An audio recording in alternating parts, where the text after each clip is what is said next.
అందరికి నమస్కారం అండి. ప్యానెల్లో ఉన్న సభ్యులకి అందరు కూడా ఈరోజు రాష్ట్రంలో ఒక్క నిమిషం మిమ్మల్ని అడగదలుచుకుంది అది కాదు.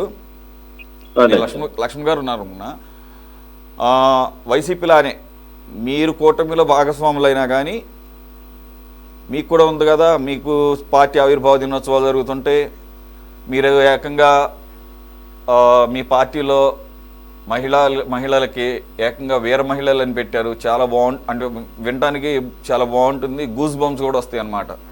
వీర మహిళలు పేర్లు పెట్టడం ఓకే, మరి మీ ఫ్రెండ్లీ పార్టీ కలిసి ఉంటామని చెప్తున్నటువంటి పార్టీ తీసుకున్న ఈ నిర్ణయాన్ని మీరు ఎలాగో స్వాగతిస్తారో నాకు తెలుసు.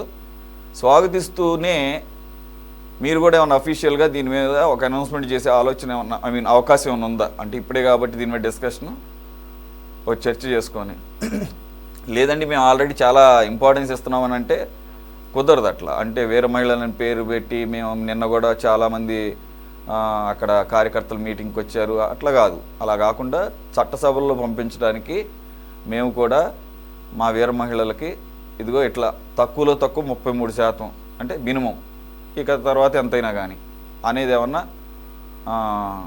ఆలోచన చేసే అవకాశం ఉందా? అందరికీ నమస్కారం అండి. ప్యానెల్లో సభ్యులకి అందరు కూడా మొదటిగా నేను జనసేన పార్టీ తరఫున పవన్ కళ్యాణ్ గారు 2019 నారీ శక్తికి అప్పట్లోనే మద్దతు ఇచ్చారు. మా కమిటీల్లో కూడా 33% రిజర్వేషన్ ఉండాలి, మహిళలకు ప్రాధాన్యత ఇవ్వాలని చెప్పారు. అందరికంటే ముందుగా నేను ఇన్నట్లు గుర్తు, కుటుంబాన్ని మొత్తం వచ్చే ఆదాయంతో సరిపోల్చుకొని చక్కదిద్దగల మహిళలు రాజకీయాల్లోకి రావాలి.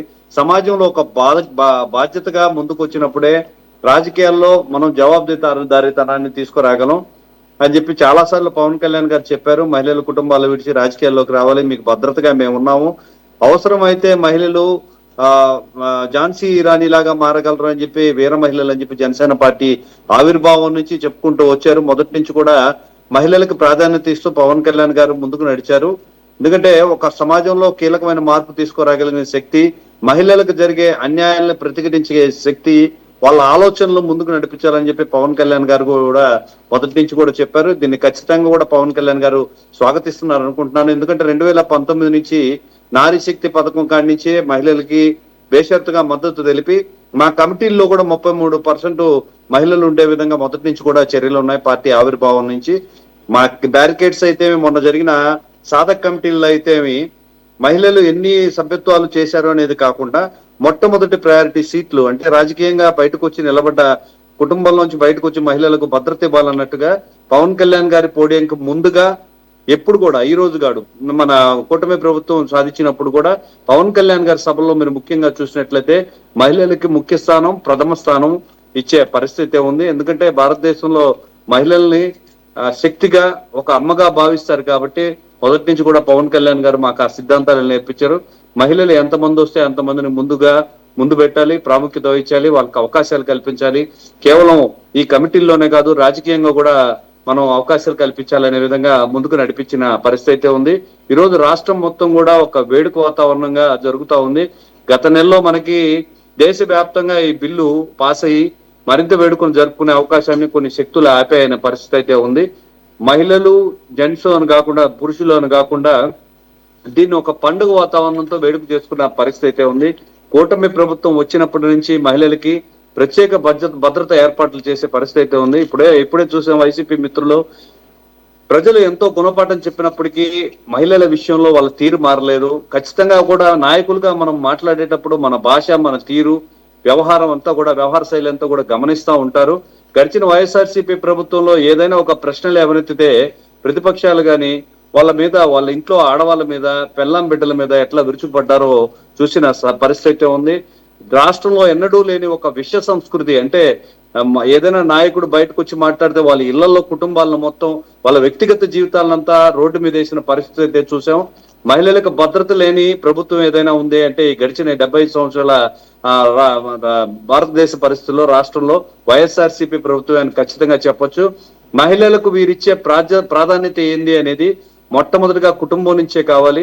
నిజంగా వైఎస్ఆర్సీపీ ప్రభుత్వంలో షర్మిల గారు, విజయమ్మ గారు లేకపోతే ఆయన ఉన్న జైల్లో ఉన్న 16 నెలల్లో పార్టీని ఎవరు నడిపించారు, ఆ బూస్ బంప్స్ ఎవరు తెప్పించారు, అంటే ఆ పుష్ ఎవరు తెచ్చారు, ఒక అవకాశం వీళ్ళకి ఇవ్వాలి అనే విధంగా ఎవరు మాట్లాడారు, ఎవరు ముందుకు తీసుకెళ్లారు అనేది చూస్తే మహిళలే అని చెప్పాలి. వాళ్ళ చెల్లెలు షర్మిల గారు, విజయమ్మ గారు ఎంతో బాధ్యతని భుజాల మీద వేసుకొని ముందుకు నడిపించారు.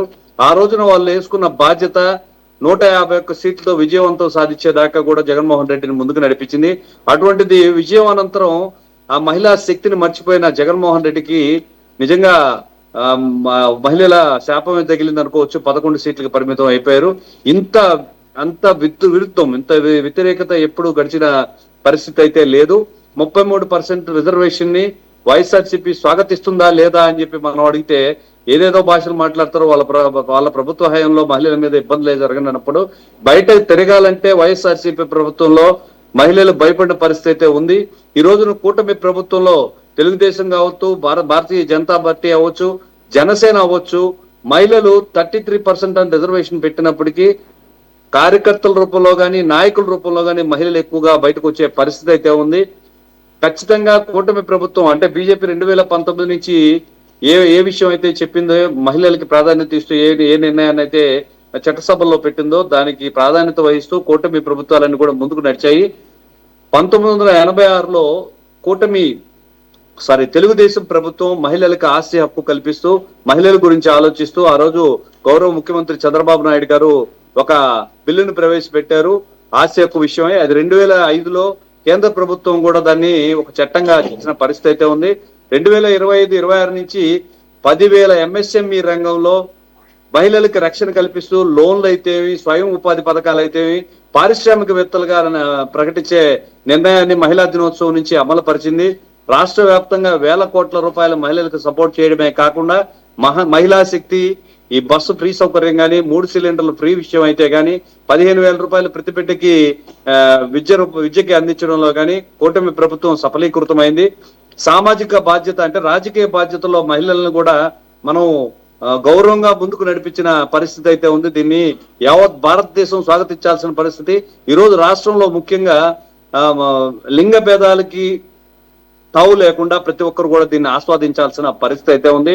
కుటుంబ రాజకీయాలు, పురుషాధిక్యత ప్రపంచంలో మహిళలకు సమన్యాయం కల్పించే ఒక ప్రయత్నం ఏది. ప్రతి ఒక్కరు కూడా దీన్ని స్వాగతించాల్సిన పరిస్థితి అయితే ఉందని చెప్పి నేను ఖచ్చితంగా తెలియజేస్తున్నాను. డ్వాక్రా రుణాల రూపాయి అయితేమి, MSME స్కీముల ద్వారా అయితేమి వేల కోట్ల రూపాయలు మహిళలు తమ కాళ్ళ మీద తమ నిలబడగలరు అనే ధైర్యాన్ని కూటమి ప్రభుత్వం నిలబెడుతుంది.